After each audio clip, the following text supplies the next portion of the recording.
रूमाल हवा में उछालने वाली गतिविधि कर रहे हैं, एक्टिविटी। तो सबसे पहले फर्स्ट रो, जैसे आपके हाथ में रूमाल है खुला हुआ, उसको हवा में उछालो और कैच करो, जितना ऊंचा उछाल सकते हो, ठीक है। अब सेकंड रो हवा में उछालो, ठीक है। अब थर्ड रो,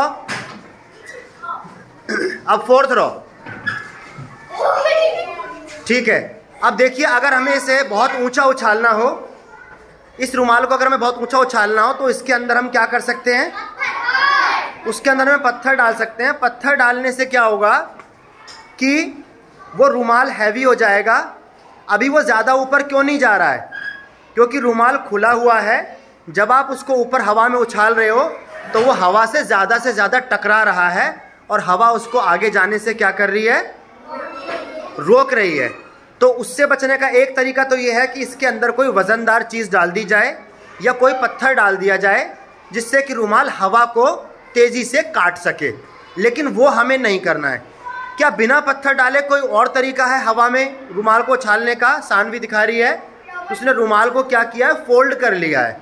तो ठीक है, फर्स्ट रो अपने रूमाल को छोटा कर ले फोल्ड करके, और फिर हवा में उछाले और देखो, और जितना ऊपर जा सकता है जल्दी से करो, स्टार्ट, ठीक है। अनिश, हाँ, सेकंड रो रूमाल को गोल गोल करके हवा में उछालो, ठीक है। थर्ड रो छत तक गया, फोर्थ रो,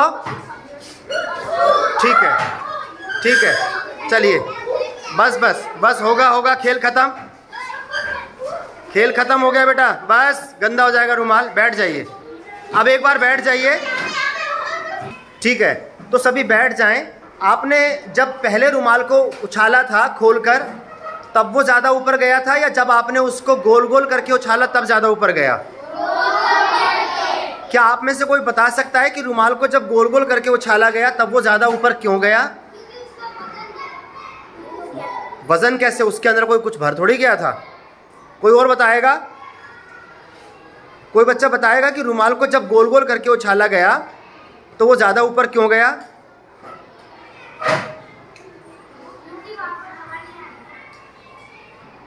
हाँ, एक बच्चा कह रहा है हवा नहीं, ठीक है, थोड़ा बहुत उसमें ये चीज़ भी है। चलिए मैं आपको बताता हूँ। देखिए, जब आपने रूमाल को गोल गोल कर दिया, उससे उसका सरफेस एरिया कम हो गया। सरफेस एरिया मतलब रूमाल छोटा हो गया, ठीक है। अब जब वो हवा में जा रहा है तो उसको कम हवा से टकराना पड़ रहा है। पहले उसको हवा से ज़्यादा टकराना पड़ रहा था, जब रूमाल छोटा हो गया तो उसको कैसे क्या करना पड़ रहा है, कम हवा से टकराना पड़ रहा है। इसलिए हवा उसको उतना नहीं रोक रही है, इसलिए वो क्या कर रहा है, ज़्यादा ऊपर जा रहा है, ठीक है। बात समझ में आई आपको? जैसे कि हम बाइक पे बैठ के जब चलते हैं, ठीक है, तो बहुत तेज़ी से हमको हवा लगती है, ठीक है। लेकिन अगर सीधे ना बैठ के हम थोड़े तिरछे हो जाएं तो हमें हवा कम लगेगी, क्योंकि फिर हमारा जो बॉडी का एरिया होगा वो क्या हो जाएगा, कम हो जाएगा, ठीक है। बात समझ में आ रही है? जैसे कि सपोज़ करो पानी है, आप एक लकड़ी लेते हैं, ठीक है। सपोज़ कीजिए, देखिए जैसे मेरे हाथ में ये कॉपी है, ठीक है।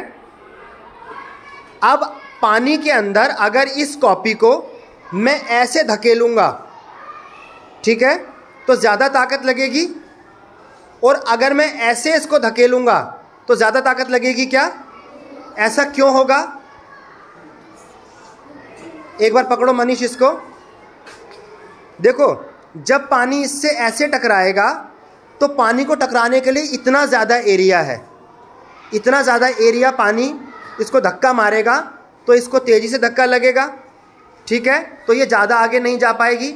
और जब हम इसको ऐसे कर देंगे, ठीक है, तो उससे क्या होगा, अब पानी को टकराने के लिए कितना कम एरिया है, तो इसीलिए इसको धक्का कम लगेगा। वही रूमाल के साथ भी है। ऐसे ही आपने देखा होगा जब समुद्र के अंदर कोई जहाज़ तैरता है तो नाव आगे से उसकी कैसी होती है, चोंच होती है ना, नाव की चोंच होती है, ठीक है। अगर वो चोंच ना हो तो नाव तैर पाएगी, तैरेगी, लेकिन तेज़ी से आगे नहीं बढ़ पाएगी। इसीलिए जब आपने देखा होगा जो स्विमर होते हैं, जो तैरते हैं, ठीक है, तो वो इस तरीके से तैरते हैं ताकि कम से कम पानी उनसे टकराए। जब स्विमर छलांग लगाते हैं, अगर वो सीधा छाती के बल कूदेंगे तो उनको छाती में क्या लगेगी, चोट लगेगी।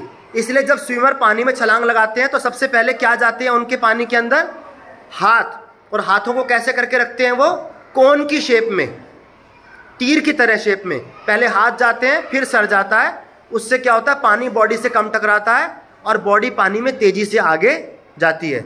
ये बात सभी बच्चों को समझ में आ गई? चलिए ठीक है।